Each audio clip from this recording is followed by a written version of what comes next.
Latest episode দেখুন একদম add free. আর এক মুহূর্তও এখানে থাকা যাবে না, ট্রেনে উঠে আমরা সোজা বাড়ি যাব, ঠিক আছে? আমার আর ভালো লাগছে না দিদি, লোকগুলোকে দেখলে এত খারাপ মানুষ হয়, বাড়ির কোনো মানুষ একটা প্রতিবাদ করলো না।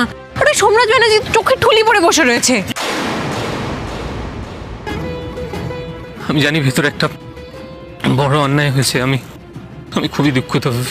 আমি মায়ের হয়ে হাত জোর করে তোমার কাছে ক্ষমা চাইছি।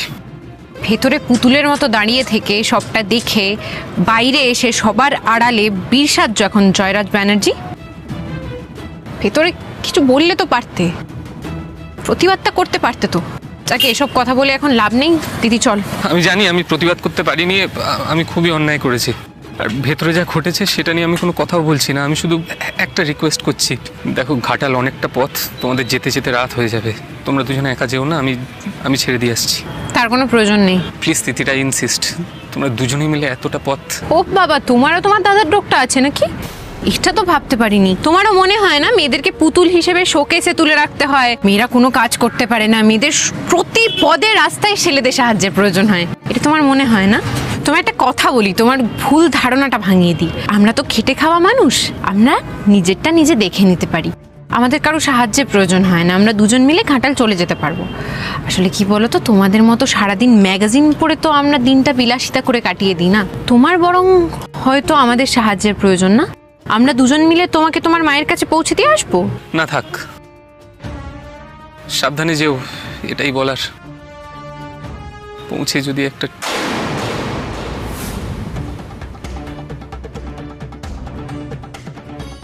আমার দিদিকে নরম মনের মানুষ পেয়ে কোনোরকম কোনো ইশারা করার দরকার নেই জয়। আশা করি আজকে তোমাদের বাড়িতে যা যা হলো তারপর তুমি আর আমাদের সাথে যোগাযোগ রাখার সাহসটা দেখাবে না। আমরা এরকম পরিবারের সাথে কোনোরকম যোগাযোগ রাখতে চাই না। বিশ্বাস করো, যে বাড়ির লোকজনকে এতটা অপমান করতে পারে শুধুমাত্র তাদের পয়সা নেই বলে, বাড়ির বাকি সদস্যরা সবাই সবটা দেখে চুপ থাকে, কেউ কিচ্ছু বলে না, চোখে ঠুলি পড়ে থাকে, লোকজন কথার খেলাপ করে, এরকম বাড়ির সাথে আমাদের কোনোরকম সম্পর্ক নেই। আমরা তোমাদের থেকে দূরে থাকবো, তোমরাও আমাদের থেকে দূরে থাকো। আর যোগাযোগ রেখো না জয়। চল দিদি, চল দিদি, চল। জয় দাঁড়িয়ে রয়েছে, তাড়াতাড়ি পা চালা। আজ যা ঘটে গেল, তারপর দোয়েলকে আর কোনোদিন আমি নিজের করতে পারবো? কোনোদিনও সামনে গিয়ে দাঁড়াতে পারবো? পারবো না, কোনোদিনও পারবো না।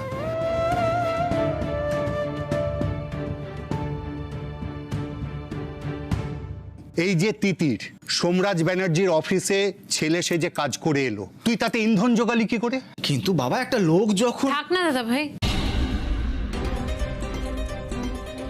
তুই মেশোকে কিছু বলিস না রে। বৌদি ভাইয়ের এই বাড়িতে ফেরার বিষয়ে মেশোর, বৌদি ভাইয়ের, তোর বা আমার কারোর কিচ্ছু করার নেই, বিশ্বাস কর। মানে তার মানে তুই ক্ষমাটা চাসনি, তাই তো? আমি জানতাম তুই ক্ষমাটা চাইবি না। বাবা দেখো, আমি বলেছিলাম না ক্ষমাটা চাইবি না। বাবা, আমি চেয়েছি, আমি গিয়েওছিলাম, আর গিয়েছিলাম বলেই বুঝতে পেরেছি। আজকে মানিনী ব্যানার্জির সামনে দাঁড়িয়ে আমি বুঝতে পেরেছি মেশোর সত্যি তো কিচ্ছু করার ছিল না। তাছাড়া আমি ক্ষমাটা চাইবো না কেন দাদা ভাই? আমি তোর জন্য সব কিছু করতে পারি। কিন্তু তা বলে ভাবে পা ধরে ক্ষমা চাইবি তুই? যতই হোক গুরুজন তো, আমাদের কিন্তু তাতে খারাপ লাগেনি দাদা ভাই। আসলে কষ্টটা হচ্ছে কি জানো তো, ওরা বৌদিকে আসতে দিল না। বৌদি ভাই মনে মনে এই বাড়িতে ফিরতে চায়, জানিস তো দাদা ভাই, কিন্তু বলতে পারছে না। দেখি, অনেক হয়েছে আমার, কিন্তু আমি যাবো। আমিও দেখতে চাই যে মানিনী ব্যানার্জি কি করে রাজনকে আটকে রাখে। দাদা ভাই যাস না প্লিজ। জাস্ট মানে এই তো বলছি যাওয়ার জন্য। কি হচ্ছে বলতে তুই? আমি বুঝতে পারছি না কি বলতে চাইছিস তুই। আমার মন বলছে বৌদি ভাই ফিরে আসবে। ফিরে আসবে মানে? তিতি, তুই কি আমাদের লেজে খেলাচ্ছিস? হ্যাঁ, দুবার দু রকম কথা, যখন যা পারছিস বলে দিচ্ছিস। কি তুই থাম। তিতি, একটা কথা খুলে বলতো। তুই একবার বলছিস যে আসতে চাইছে, আর বলছে আসতে দিচ্ছে না। একটু খুলে বলবি প্লিজ, একটু বল খুলে। মালিনী ব্যানার্জি বৌদি ভাইকে আসতে দিচ্ছে না ঠিকই, কিন্তু সোমরাজ ব্যানার্জি দেখিস বৌদি ভাইকে ঠিক নিয়ে আসবে। কি বলছিস এসব তিতির? দিদি, তুই এই কথাটা কি করে বলছিস যে সোমরাজ ব্যানার্জি বৌদি ভাইকে নিয়ে আসবে? শিওর না দোয়েল? ও তোর মন গড়া কথা বলছে, যখন যা পারছে বলে দিচ্ছে। আমার মন গড়া কথা নয় এগুলো। আমি বৌদি ভাইয়ের চোখে এই বাড়িতে ফেরার আকুতি দেখেছি, আর আমি যেটা দেখেছি সেটা নিশ্চয়ই সোমরাজ ব্যানার্জির চোখ এড়াবে না। কিন্তু দিদি তুই এত নিশ্চিতভাবে বলছিস কি করে? উনি না নিজের বোনের ইচ্ছে পূরণের জন্য যে কোনো অসাধ্য সাধন করতে পারেন। বাবা, এ তো দেখছি সোমরাজের উপর একটু বেশি রিসার্চ করে ফেলেছে। তিতির সোমরাজের কাছাকাছি যাওয়ার আগে আমাকে সোমরাজের কাছাকাছি যেতেই হবে। দেখ তিতির, তুই যে কনফিডেন্স নিয়ে কথাগুলো বলছিস তাতে আমার কথাগুলো বিশ্বাস করতে ইচ্ছে করছে। আমিও তো চাই যে আমার ছেলের জীবনটা সুখের হোক। আমাদের জন্য তোমাদের যা যা সমস্যা হচ্ছে তার জন্য সত্যি বিশ্বাস করো আমরা দুঃখিত, আমরা খুব দুঃখিত। কিন্তু আমার মনে হয় সোমরাজ ব্যানার্জি বৌদি ভাইকে দিয়ে যাবে। আমরা এবার বেরোই, কেমন? অনেকটা দূর যেতে হবে তো। শুধু বৌদি ভাই ফিরলে আমাদের একটু জানিও প্লিজ। জানাস দাদা ভাই? নিশ্চয়ই জানাবো, তবে রাজ্য যদি আজকে না ফেরে আমি কিন্তু ওকে আনতে যাব। তার আর দরকার হবে না।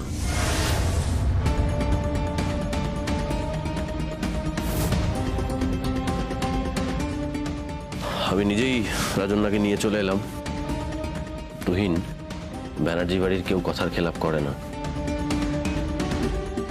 তবে একটা কথা মাথায় রেখো, এই ঘটনাটার যেন পুনরাবৃত্তি না হয়।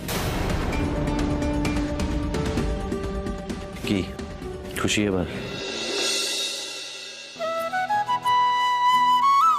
তুহিন দেখো, রাজন্যার চোখ থেকে যেন কখনো জল না পড়ে, খেয়াল রেখো।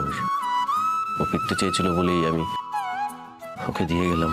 আমি বললাম না মেশো, আমি জানতাম সোমরাজ ব্যানার্জি ঠিক বৌদি ভাইকে নিজে হাতে এই বাড়িতে দিয়ে যাবে। আমি বলেছিলাম তো, মিলল তো আমার কথা। কি বললেন আপনি? কি বললেন আপনি? কিছু বলিনি, বললাম আপনাকে আমি হাড়ে হাড়ে চিনি।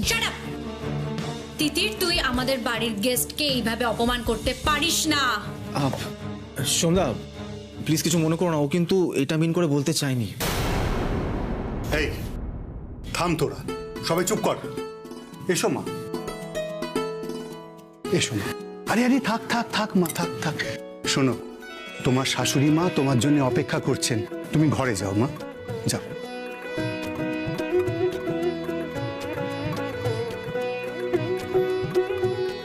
Thank you Somraj. এত সব কাণ্ডের পরেও তুমি যে রাজন্যাকে এভাবে ফিরিয়ে দিয়ে যাবে সেটা কিন্তু আমরা কেউ ভাবিনি। একমাত্র তিতির ভেবেছিল যে তুমি ফিরিয়ে দিয়ে যাবে। দেখো, আমরা কেউ তোমাকে চিনতে পারিনি, একমাত্র তিতির তোমাকে ঠিক ঠিক চিনতে পেরেছে।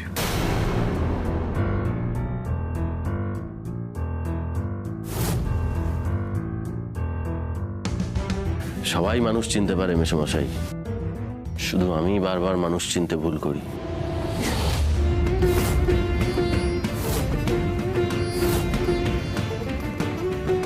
হাসছি।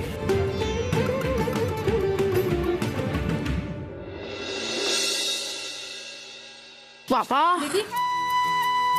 পেছন দিকটা একটু ভালো করে টেনে দিত, না হলে উঠে থাকবে। উফ বাবা, একটু শান্ত হয়ে দাঁড়া তো। চাকরি ইন্টারভিউ দিতে যাচ্ছে নাকি র্যাম্প শো করতে যাচ্ছে বুঝি না বাবা। বাবা, মা, তোমার বড় মেয়ে কিন্তু আমাকে আওয়াজ দিচ্ছে, আমি বলে দিচ্ছি। যখন এই তিতিরের বানানো ড্রেস পরে সবাই র্যাম্পে হাঁটবে না, তখন দেখবো এইসব বড় বড় কথা কোথায় থাকে। বাবা, সে তো হবেই। ও মা, দেরি হয়ে যাচ্ছে তো, খেতে দাও আমাকে। ছিরে বাবা, কি করছো? তোর আমি তো ভেবেছিলাম তোর বাবা প্রসাদ নিয়ে এলে সেটা মুখে দিয়ে তারপরে তোকে ভাতটা দেবো। এই তো এসে গেছে তিতির মায়ের ইন্টারভিউয়ের পুজোর প্রসাদ, ঠাকুর মশাই পাঠিয়ে দিলেন। বুঝেছি, বলছি আমার তো হাত এঠো, তুমি মাথায় একটু ফুলটা ছুঁয়ে মুখে একটু প্রসাদ দিয়ে দাও না। এক্ষুনি এক্ষুনি এক্ষুনি এক্ষুনি। জয় জগদীশ্বর, মেয়েকে লড়াই জয়ী করো, মেয়ের মাথা ঠান্ডা রেখো, ঠান্ডা রেখো। আচ্ছা, হাকার হাকার হাকার হাকার মা। শোনো না, ঠাকুরকে বলেছো তো যে মেয়ে অনেকগুলো অ্যাপ্লাই করে তারপরে আজকে একটা ইন্টারভিউয়ের সুযোগ পেয়েছে, ঠাকুর যেন ওর মাথাটা একটু ঠান্ডা রাখে। হ্যাঁ, মাথা ঠান্ডা রাখার কথা আমি বারবার করে বলে দিয়েছি, বারবার করে। হাসছো তো, সবাই মিলে ষড়যন্ত্র করে হাসছো তো, হাসছো। এই প্রসাদ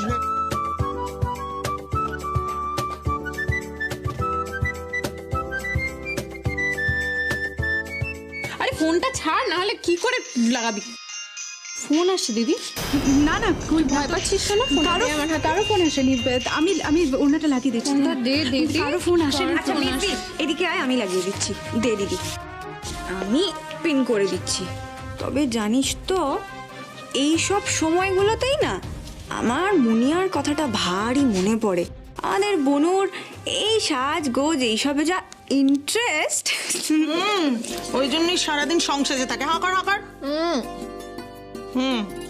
শোন না, প্রথম মাসের মাইনেটা পেলে তোকে আমি কোচিং সেন্টারে ভর্তি করিয়ে দেবো, আর বনুকেও বিউটিশিয়ান কোর্সে ভর্তি করে দেবো। আগে হাঁ কর। আমাদের আর কোনো কষ্ট থাকবে না মা, তুমি দেখো। আমাদের আর কোনো কষ্ট থাকবে না সুমিত্রা। দেখো দেখো আমার তিতির মায়ের গলায় সেই পুরনো তেজটা বেরিয়ে এসেছে, বুঝেছো? আত্মবিশ্বাস। বল মা, বল বল বল বল। তোর এই কথাগুলো শুনলে না মনটা ভরে যায় রে মা, জুড়িয়ে যায় জুড়িয়ে যায় জুড়িয়ে যায়। মা গো, কালকের দিনটা একটা দুঃস্বপ্নের মতো ভুলে যা, আবার নতুন করে শুরু কর, কেমন? ওরে বাবা, জয়ী হও, লড়াই জয়ী হও মা। আমি সারাটা জীবন তোমাদের কথা শুনে চলবো, কিন্তু কি বলতো, পুরনো কথা ভুলে গেলে লোকজন আবার এসে আমাদের অপমান করে চলে যাবে। তাই অতীতকে ভুলে গেলে তো চলবে না, সেটা মনে রেখে তার থেকে শিক্ষা নিয়ে জীবনে এগিয়ে যেতে হবে, যাতে জীবনে চলার পথে মাথা উঁচু করে বাঁচা যায়। আমি জানি তিতির, এই কথাগুলো তুই আমাকেই বলছিস। আমি বা কি করবো বল? আমাকে যে জয়রাজ বারবার ফোন করে। আচ্ছা আচ্ছা ঠিক আছে মেজদি, আজকে না হয় এসব কথা থাক। আজকে তোর ইন্টারভিউ, তার মধ্যে আজকে হলো ভ্যালেন্টাইন্স ডে, মানে ভালোবাসার দিন। তো তুই না আজকে তোর মাথাটা একটু ঠান্ডা করেই যা। ভ্যালেন্টাইন্স ডে এইসব পাকা পাকা কথা তাকে কে শেখায়? বনু না? হ্যাঁ, আমি ইন্টারভিউ দিতে যাবো, তার সাথে ভ্যালেন্টাইন্স ডে কি যোগাযোগ? যোগাযোগ আছে তো। আজকের দিনে তোর তার সাথে দেখা হবেই হবে যার সাথে তোর কপালে লেখা আছে যে তুই তোর ফিউচারটা কাটাবি। তো তুই যদি মাথাটা ঠান্ডা না রাখিস তুই কি করে বুঝবি যে সে তোর মিস্টার পারফেক্ট? হ্যাঁ, তাই না? ঠিক ঠিক ঠিক ঠিক ঠিক। কে তোর মিস্টার পারফেক্ট সেটা বুঝতে গেলে তো মাথাটা ঠান্ডা রাখতে হবে। সেই কারণেই আজকে ভালোবাসার দিনে সকালবেলা তোর মায়ের সঙ্গে আমার দেখা, আর তোর সঙ্গে তো অঙ্কের দেখা না রে। এইসব পাকা পাকা কথা ওকে বনু শেখায়। আর সে কোথায়? বনু কোথায়? ও কি তার সাথে দেখা করতে গেছে নাকি? কি বলি মিস্টার পারফেক্ট না? না রে বাবা, ওর একটা বন্ধুর প্রেমে মন ভেঙে গেছে, আর আমাদের বনু গেছে তাকে সান্ত্বনা দিতে। অনেক হয়েছে, খালি বক বক। হাঁ কর, সারাদিন খাওয়া হবে না। আর ওই মেয়ের খবর নিচ্ছি আমি, দাঁড়াও, চোখে চোখে রাখতে হবে ওকে। আর তোমরা তিনজন, তোমাদের যদি এরকম কিছু থেকে থাকে না, আমাকে দয়া করে একটু আগে বলে দিও। না না, আমার কেউ নেই। আমার তো ভালোবাসা মনে ভিখারি করেছে, তোমারে করেছে রানী। বাজে কথা। অবশ্য দোয়েল কিনে এরকম কোনো চিন্তা নেই আমার। হাঁ কর। আমি আর খাবো না মা, আমি ভুলে আসছি। আমি সারাদিন খাওয়া হবে না, এইটুকু ভাত খাচ্ছে। তুমি এসো না তো, চুপ কর। ওই ওই অভ্যাস গেল না। আমি এলাম। চল চল চল চল চল, আমি এগিয়ে দিয়ে আসি তোকে। চল কোয়েল ব্যাগটা দেখে। Tata tata tata. চল চল চল। All the best. Thank you.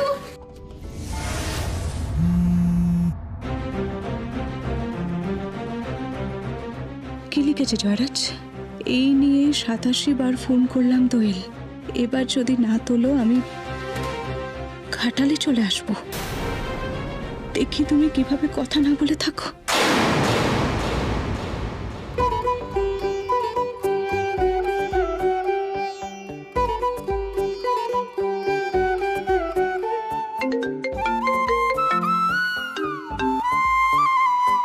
Hello sir, আপনি নিশ্চয়ই শুনেছেন যে আপনি এবছর ইয়ং এন্টারপ্রেনিউর অফ দ্য ইয়ারের অ্যাওয়ার্ডটা পাচ্ছেন। দেশের নতুন শিল্পোদ্যোগী হিসেবে নির্বাচিত হয়ে আপনার কেমন লাগছে স্যার? সারা দেশে মাত্র 6 জনকেই এই অ্যাওয়ার্ডটা দেওয়া হচ্ছে। অ্যাকচুয়ালি আমি এটা আপনার কাছে প্রথম শুনলাম। Thank you so much. পুরস্কার তো আসলে ভালো কাজেরই প্রশংসা, সেটা পেতে কার না ভালো লাগে বলুন? স্যার অবশ্যই। বলছিলাম যে এক্সকিউজ মি, আমি না আসলে একটা কাজে আছি, সো পরে আমরা এটা নিয়ে কথা বলি।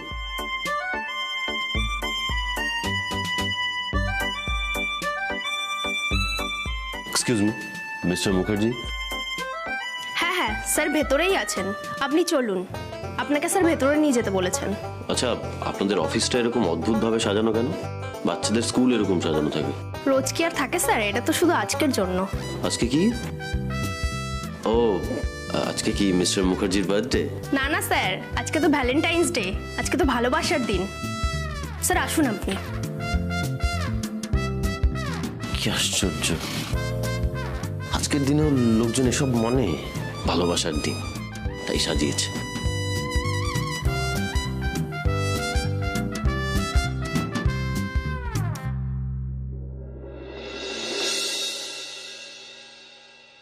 বাহ, দারুণ তো।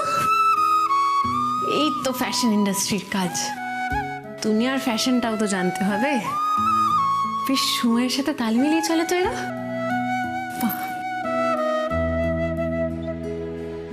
বলছিলাম, আমাকে মিস্টার মুখার্জি ইন্টারভিউয়ের জন্য ডেকেছিলেন। ওই ঘরে বোর্ড বসেছে, আপনি যান। Thank you. এত তারা দিবি না তো, বিরক্ত লাগে। প্রজেক্ট যদি শেষই করতে হয় তাহলে তাড়াতাড়ি ঘুম থেকে উঠিস না কেন? আমাকে তারা দিচ্ছে। চল চলো। ও হ্যাঁ, চলো চলো। এই যে মহারানী, একটু শুনবেন? হ্যাঁ মা বলো।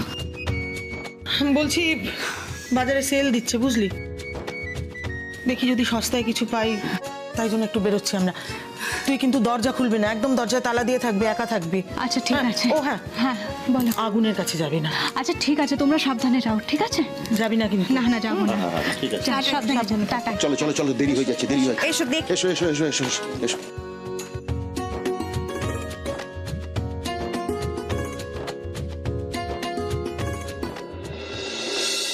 আসতে পারি sir? Yes, please. Have a seat. Thank you sir. আমি তিতির বসু। ডিজাইনসগুলো এইখানে কিছু পশ্চিমী এবং ভারতীয় মেলবন্ধনী ডিজাইনস রেডি করা আছে, আরও ভ্যারাইটি আছে, দেখাবো? না, তার আর দরকার পড়বে না। ওগুলো আমরা না দেখেই বলতে পারি যে আপনি কাজটা বেশ ভালোই করেন। Thank you sir. কিন্তু মিস তিতির বসু, আপনি খুব ট্যালেন্টেড হওয়া সত্ত্বেও আমরা আপনাকে এই চাকরিতে নিতে পারবো না। কেন স্যার? Candidate already selected? না, আসলে আপনি কয়েকদিন আগে সোমরাজ ব্যানার্জির অফিসে কাজের নাম নিয়ে বেশ বড়সড় একটা জালিয়াতি করে এসেছেন। জালিয়াতি? আপনাকে এসব কথা কে বললো? আর যে বলেছে ঠিক বলেনি। আমি কাজ নিয়ে কোনো রকম জালিয়াতি করিনি, আমি সম্পূর্ণ সততার সাথে সমস্ত কাজ করেছি। আর যা ঘটেছে সেটা একটা, আমি আপনাকে বলছি কি ঘটেছে, কোনো রকম জালিয়াতি আমি করিনি। যা ঘটেছে। সরি মিস বসু, আপনার কোনো কথা আমরা শুনতে চাই না। আমাদের অফিস টিম আপনার ব্যাকগ্রাউন্ড ভেরিফিকেশন করেছে এবং এক্ষুনি খবর দিয়েছে। তারা ভুল খবর দিয়েছে, তারা জানে না ওই কোম্পানির মালিক সোমরাজ ব্যানার্জি মেয়েদেরকে। সরি, এই নিয়ে আমরা আর কোনো আলোচনা করতে চাই না। আমরা আপনাকে চাকরিতে নিতে পারবো না, এটাই ফাইনাল ডিসিশন। নিতে পারবেন না যখন, এত ঘটা করে ইন্টারভিউতে ডাকার কি দরকার ছিল? আমি যেই সময়টা এখানে নষ্ট করলাম সেই সময়টাতে তো আমি অন্য একটা কোম্পানিতে গিয়ে ইন্টারভিউ দিয়ে চাকরিটা পেতে পারতাম। আর তাছাড়া আমি তো আমার ছবি, বায়োডেটা, আমার ডিজাইন সব কিছু আপনাদেরকে মেইল করেছিলাম, তাহলে ইন্টারভিউতে কেন ডাকলেন? খবরটা আজই জানলাম, দুদিন আগে জানলে আপনাকে ইন্টারভিউতে ডাকতাম না। বাই দ্য ওয়ে, আপনি এত দূর থেকে এসেছেন তার জন্য আমরা দুঃখিত। But let me tell you one thing miss Basu, আমাদের কোম্পানির রুল বুকে এমন কোনো নিয়ম নেই যে সব কিছু জানার পরেও আমরা আপনাকে চাকরিতে বহাল রাখবো। আপনার ঘাটাল আসা যাওয়ার ট্যাক্সি ফেয়ারটা আমরা দিয়ে দিচ্ছি। লাগবে না, আমি এসেছি যখন চলেও যেতে পারবো। একদিনের ট্যাক্সি ফেয়ার আমার কোনো রকম কোনো কষ্ট লাঘব করতে পারবে না। আর দয়া করে আমাদের মতো গরিবদের আপনাদের টাকার গরম দেখাবেন না। আপনাদের থেকে বড় কোম্পানিতে না আমি চাকরি পেয়ে আপনাদের দেখিয়ে দেবো, দরকার হলে অ্যাপয়েন্টমেন্ট লেটারটা আপনাদেরকে এসে দেখিয়ে দিয়ে যাব। Thank you. এখানেও সোমরাজ ব্যানার্জি এত বাজে একটা লোক। বলেছিলাম কোনো যোগাযোগ রাখবো না, কোনো সাথে পাশে থাকবো না। তাহলে আমার ব্যাপারে এত নাক গলানো কেন? আমি আবার অ্যাপ্লাই করব, দেখব সোমরাজ ব্যানার্জি আমার কটা চাকরি খায়, আমিও দেখব।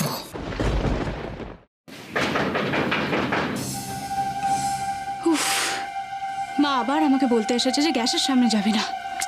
আমি যাব না তো। আরে বাবা, আমি বলছি তো আমি যাব না রান্নাঘরে।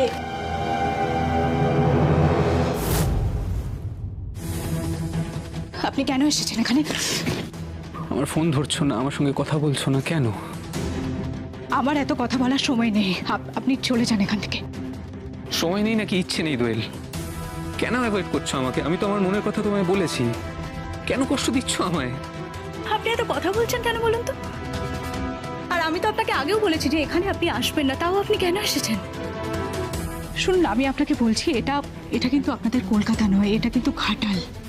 সুতরাং এখানে কেউ এইভাবে কথা বলে না। আমার কিছু যায় আসে না দোয়েল। তুমি আমাকে ভেতরে ঢুকতে দাওনি, আমি কি করতাম? কি করতাম মানে? কি করবেনটা কি? আপনি চলে যাবেন? আপনি কেন এসেছেন আমি তো সেটাই বুঝতে পারছি না। দেখুন দেখুন, আমার কিন্তু আর ভালো লাগছে না। আপনি প্লিজ এখান থেকে চলে যান। আমি আপনার সাথে কোনো কথা বলতে চাই না। আপনাদের সাথে আমাদের কোনো সম্পর্ক থাকতে পারে না। না না না, কিছুতেই থাকতে পারে না। আপনি চলে যান এখান থেকে, প্লিজ। আপনি চলে যান এখান থেকে, চলে যান। চলে তো আমি রোজই যাই দোয়েল। আজও যাবেন না, আজ ভালোবাসার দিনে আমি আমার প্রশ্নের উত্তর না নিয়ে কোথাও যাব না। আপনি যাবেন না তো?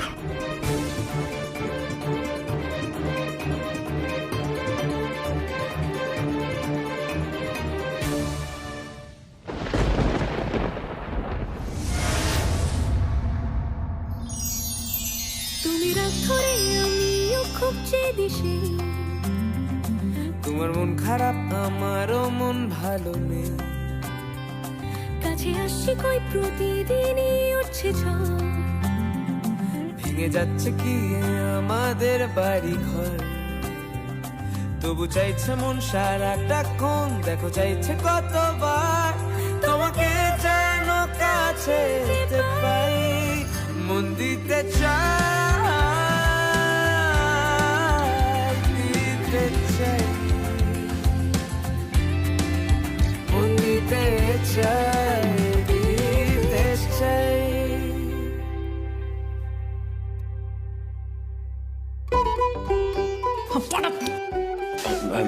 Very sorry actually